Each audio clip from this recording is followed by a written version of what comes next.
मित्रों, रावण ने सीताहरण में मारीच का ही सहारा क्यों लिया? मारीच मायावी विद्या का लंका में सबसे ज़्यादा विशेषज्ञ था।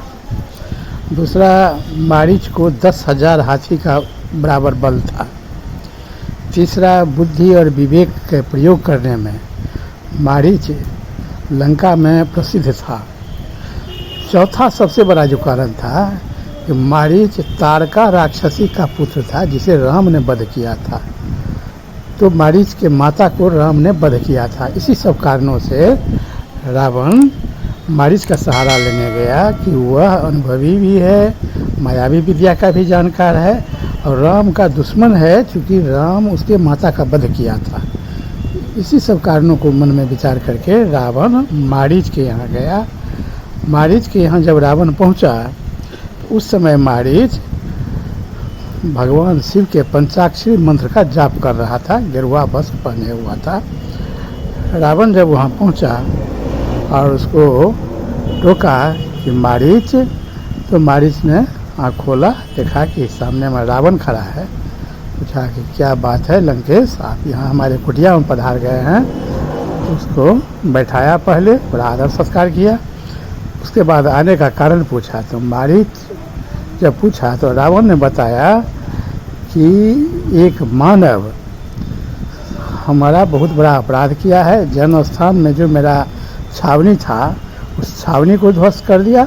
वहाँ हमारा भाई खरदूषण 14,000 सेना के साथ रहता था।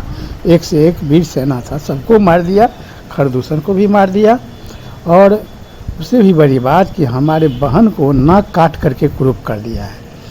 तो एक मानव ये सब कर्म किया है, तो हम उस मानव से बदला लेना चाहते हैं। उसकी सुने हैं कि उसकी पत्नी जो है वो बहुत ही सुंदर है, तो उसका मैं हरण करना चाहता हूँ और उसमें तुम्हारा हमको मदद चाहिए। इसीलिए हम आए हैं। तुम मायावी विद्या में सबसे ज़्यादा निपुण हो, तुम ज्ञान विवेक का भी प्रयोग कर सकते हो, तुम्हारे माता को भी राम ने मारा था।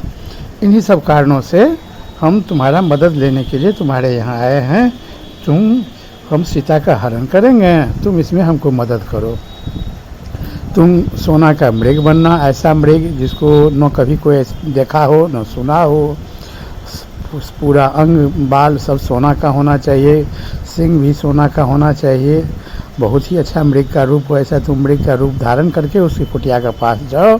राम लक्ष्मण दोनों तुम्हारे शिकार करने के लिए निकलेंगे।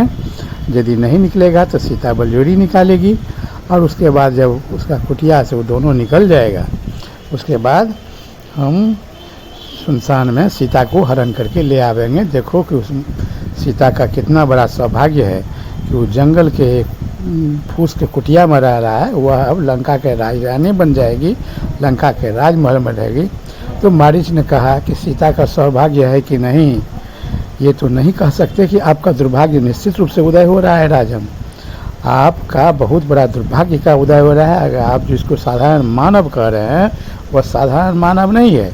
राम एक साधारण मानव नहीं है। आप सोच कर देखिए, जिसने तारका और सुबाहु का वध कर दिया, जिसने विराट राक्षस का वध किया, जिसने खेल खेल में 14,000 सैनिकों के साथ आपके भाई खड़ और दूषण का वध कर दिया, आप उसको एक साधारण मानव समझ रहे हैं?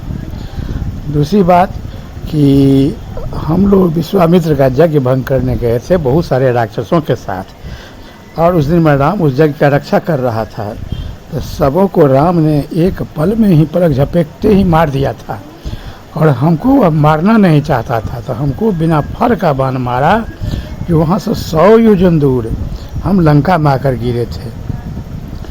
दूसरी बार एक बार फिर हम राम से बदला लेने के ख्याल से हम कुछ राक्षसों को साथ करके हम एक विशाल मृग का रूप बनाए और जंगल में जो भी ऋषि मुनि मिलता था सबका हम लोग वध करते जाते थे। बहुत ही ऋषि मुनि का वध किया है। राम लक्ष्मण भी वन में उस समय घूम रहा था, उस दोनों को भी वध करने के लिए हम लोगों ने दौड़ा। राम खेल खेल में ही सारे मृग को मार दिया और हमको केवल भयभीत करके छोड़ दिया। तो राम लगता है कि हमारा वध नहीं करना चाहता था, इसीलिए हम 2 बार उससे बच गए। तो राम का पराक्रम मैं देख चुका हूँ, जानता हूँ। आप कभी ऐसा भूल में भी नहीं सोचें कि राम से आप बैर मोल लेंगे। अगर राम से आप बैर मोल लेते हैं तो आपका सर्वनाश हो जाएगा, समूल विनाश हो जाएगा, लंका का विनाश हो जाएगा, कोई नहीं बचा सकता है। ये निश्चित है कि राम के सामने आप एक पल भी नहीं टिक पाएंगे, आपका वंश सहित नाश कर देगा, संपूर्ण लंका का विनाश हो जाएगा, राक्षस जाति का विनाश हो जाएगा। आपको लगता है कोई आपका बहुत बड़ा शत्रु है, इस ढंग का आपको मंतव्य दिया है, आप इस भूल करके भी इस काम को नहीं कीजिए। आप लंका में चैन से रह रहे हैं, रहिए, राम से कभी मत उलझने जाइए। राम साधारण मानव नहीं है। रहा कि आपका बहन का जो बदला नाक कान काट दिया है, आप इस सबको चुपचाप बर्दाश्त कर लीजिए, राम से बैर मत मोल लीजिए। तो मित्रों बहुत बहुत धन्यवाद। जय श्री राम।